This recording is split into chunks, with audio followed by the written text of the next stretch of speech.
Hey everybody, welcome to Lessons with Troy. I'm Troy Brenningmeyer.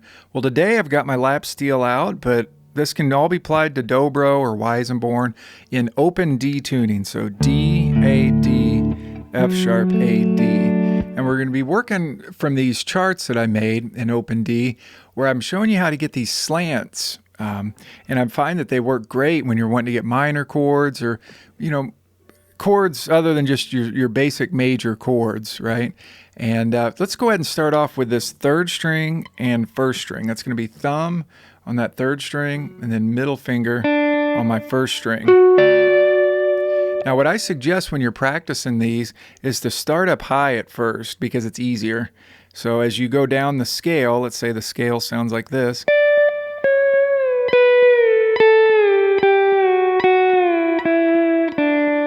Right, as you go down the scale, your slants get harder as the frets get wider, right? So what we're doing here with this chart, slants in open D, harmonized scale in sixth. So major and minor sixth on your third string and your first string. Okay, so we're just basically taking that the key of D major, right, that has an F sharp and a C sharp, and we're playing it on two different strings at the same time, harmonizing it like that. So as we go down the scale, sometimes we'll have to use what's called a forward slant, which means your bar tilts like this, kind of clockwise.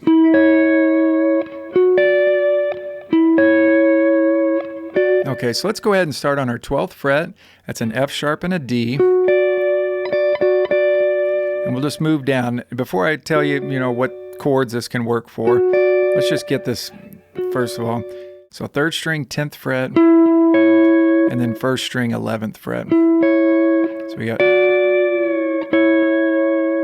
and then take that slant, move it down 2 frets to your 9th fret and 8th fret. And then straighten it out for your 7th fret. Straighten it out for your 5th fret. And then you're going to do that slant on your 3rd fret and 4th fret. Those slants should be getting a little bit harder, especially this one, our last one on our 1st fret and 2nd fret.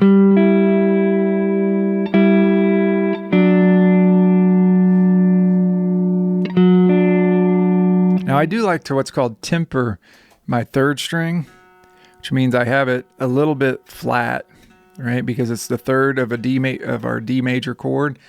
And always that 3rd of the chord in relation to the root or the 5th being in tune with a tuner, that 3rd of the chord a lot of times wants to be a little bit flat with a tuner, but it'll sound in tune. The trick is to not doing it not making it too flat.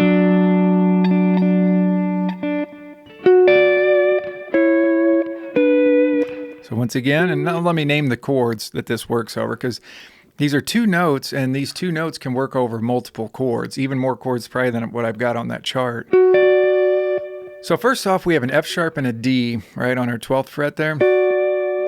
Well, that could work for a D major chord, of course. There's our D major on our 12th fret, but it can also work for our 6th chord in the key of D, our minor 6th chord, that B minor,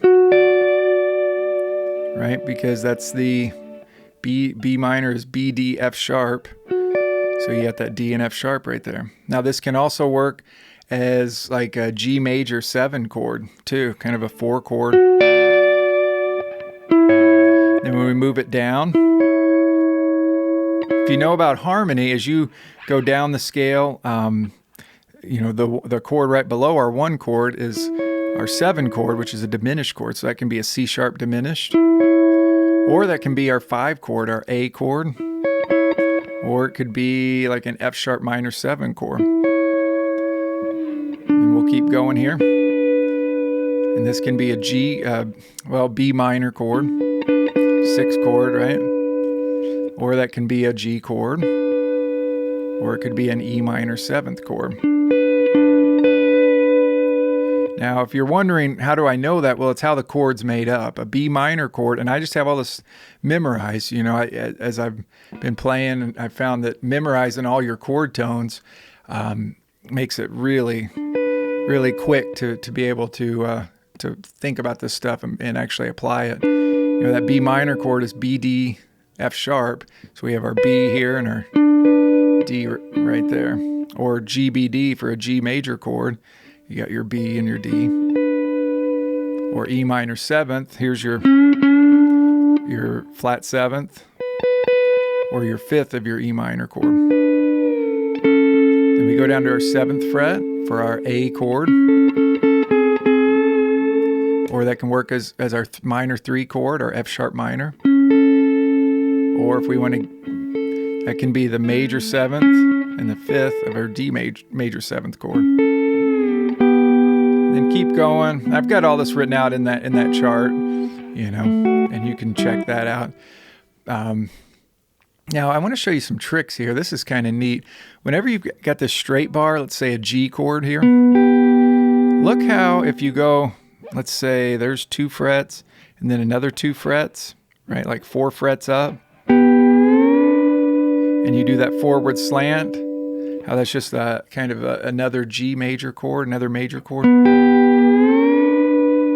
That's super useful. Like say, you can do that wherever you have a major chord, this straight bar here. Or A. D. And the trick is just to know how far to do that slant. It's kind of